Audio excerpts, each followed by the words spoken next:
வணக்கம். இந்த பதிவில் நம்ம என்ன பார்த்துட்டு இருக்கோம்னா, நாமும் வந்து கடவுள் தான் அப்படின்ட்டு வந்து சொல்லிட்டு வரேன்.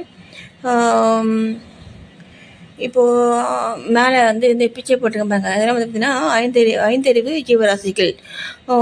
நம்ம மனிதர்களில் பல பேர் பார்த்திங்கன்னா இந்த மிருக குணங்கள் வந்துட்டு நிறைந்து தான் வந்துட்டு வந்து இருக்கும். சரிங்களா, நிறைந்து தான் நம்ம வந்துட்டு மிங்கிலாகி தான் வந்துட்டு இருக்கோம்.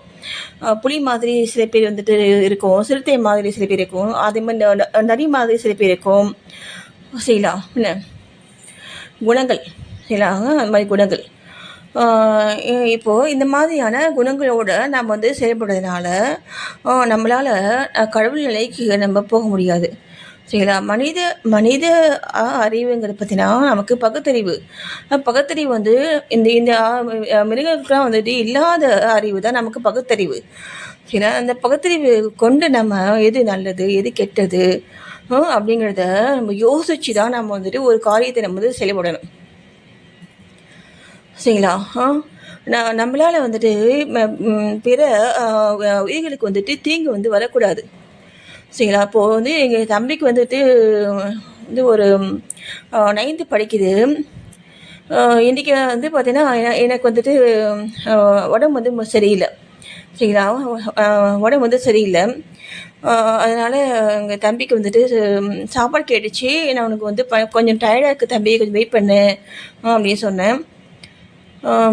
அப்படின்னு நான் சொன்னேன். அப்புறமா பார்த்தீங்கன்னா திரும்ப சரிம்மா, நான் அப்போ நான் வந்துட்டு 4 மணிக்கா சாப்பிட்டுக்கிறேன், 6 மணிக்கா சாப்பிட்டுக்கிறேன் அப்படின்ட்டு அப்படியே வந்து விட்டுடுச்சு. அது என்னென்னா, பிற ஜீவனைகளை பிற உயிர்களை துன்புறுத்தி ஒரு வேலை வந்து வாங்கக்கூடாது. அது பெரிய பாவம். சரிங்களா, இந்த சின்ன அதாங்க குழந்தைங்க வந்து கரெக்டாக இருக்காங்க, கரெக்டாக வந்துட்டு இருக்குங்க. சரிங்களா, அது பெரிய பாவம். அது மாதிரி நம்ம செய்யவே கூடாது. என்ன மதிக்கணும். நம்ம அந்த அடுத்த ஜீவனையும் நம்மளை மாதிரி நினைக்கணும். சரியா, அதுதான் பார்த்தீங்கன்னா அந்த பகுத்தறிவு. ஓகேங்களா. இப்போது எங்கள் புக்கில் வந்துட்டு என்ன சொல்லியிருக்காங்கன்னா, நான் ஏன் வந்துட்டு இந்த பிறவி வந்து எடுக்கிறதே நம்ம பெரிய தவம் பண்ணிக்கணும், அரிது மானிடராய் பிறத்தல் அரிது அப்படின்ட்டு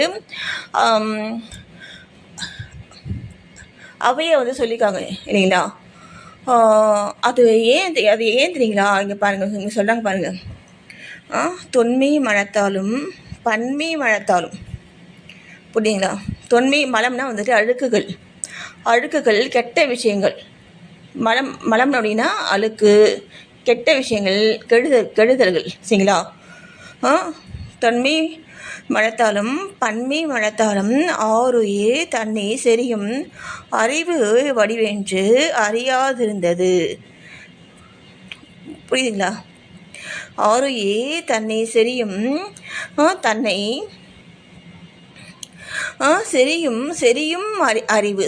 அறிவு. புரியுதுங்களா. செறியும் அறிவு வடிவென்று அறியாதிருந்தது. செறியும் அறிவுனா என்ன?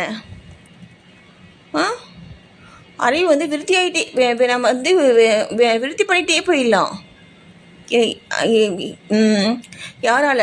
நம்ம இந்த உயிர் பிறவி எடுத்து நம்ம இந்த பூமியில் வந்துட்டு இந்த உயிர் வந்துட்டு அறிவு வந்துட்டு விருத்தி பண்ணிக்கிட்டே தானே போகணும். நம்ம குழந்தையிலேருந்து குழந்தையாக இருக்கும்போது நம்மளுக்கு வந்து ஒன்றுமே நமக்கு தெரியாது இல்லை. அப்படியே கொஞ்சமாக அந்த அறிவு வந்து நம்ம வந்து பெருக்கிட்டே போகிறோம் இல்லைங்களா. அதை தான் அவங்க சொல்கிறாங்க பாருங்க. தொன்மை மழைத்தாலும் பன்மை மருளாலும் ஆருயிர் தன்னை செறியும் அறிவு வடிவென்று அறியாதிருந்தது. புரியுதுங்களா.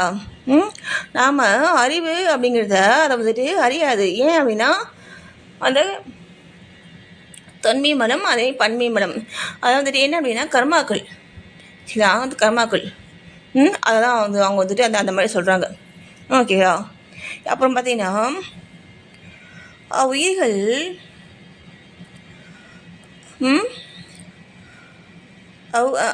உயிர்கள் மாட்டு பேதொருள் பூண்டு அவ்வுயிர்களை விழித்து நீவீர் அறிவே வடிவமாக உடையீர் என்று அறிவுறுத்தி அருள்வான். சரிங்களா? யார்? கடவுள். புரியுதுங்களா சொல்கிறது? கடவுளுடைய அருள் இருந்தால் தான் நம்ம அந்த கடவுள்கிட்ட போகவே நினைக்கவே முடியுங்க. அப்போ தான் அந்த கடவுளை நினைக்கவே முடியும். நல்ல விஷயம் அப்போ தான் உள்ளே போகும் நமக்கு. ஓகேவா?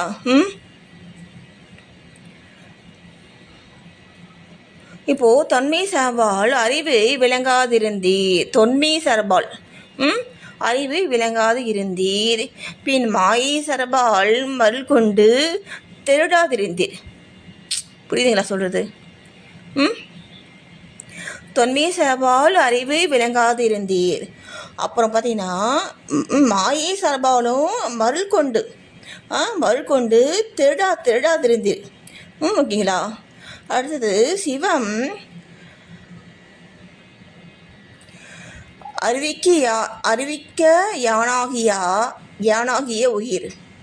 சிவம் அறிவிக்க யானாகிய உயிர் அறிவு வடிவென்று அறிந்தேன். சிவம் அறிவிக்க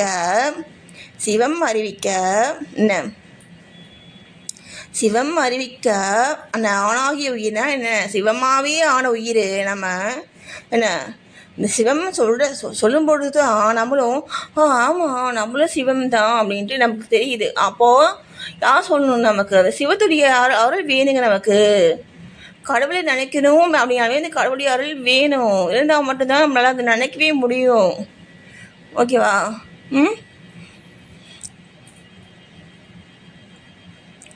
அடுத்து பாருங்க, ஆறு உயிர்களின் அறிவுக்கு கேடாகிய அறிவும் தோற்றமாகிய ஆக்கமும் இல்லை.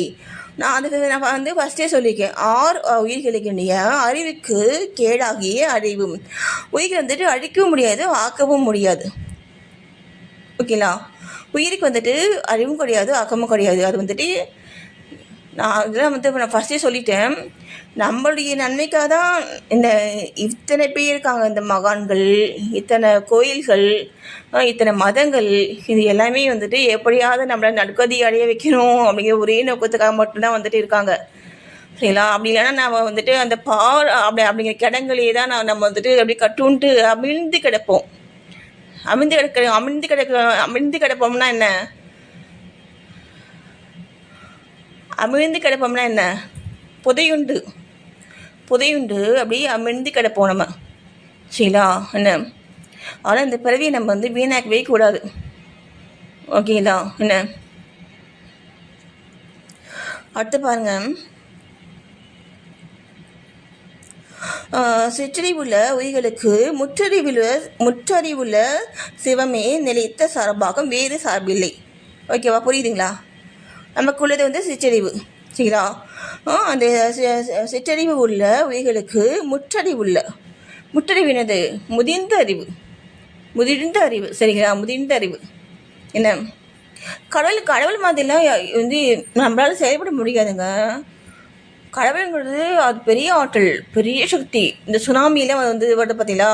சுனாமி, இந்த பூகம்பம், அந்த நிலநடுக்கம், அது மிகப்பெரிய சக்தி அது. சரிங்களா? என்ன? அதெல்லாம் பார்த்திங்கன்னா அந்த இயற்கையுடைய சீற்றங்கள் அதெல்லாம். ஓகேவா?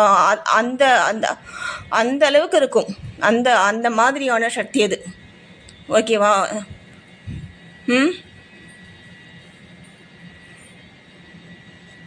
இப்போது அந்த சிற்றறிவுள்ள உயிர்களுக்கு முற்றறிவுள்ள சிவமே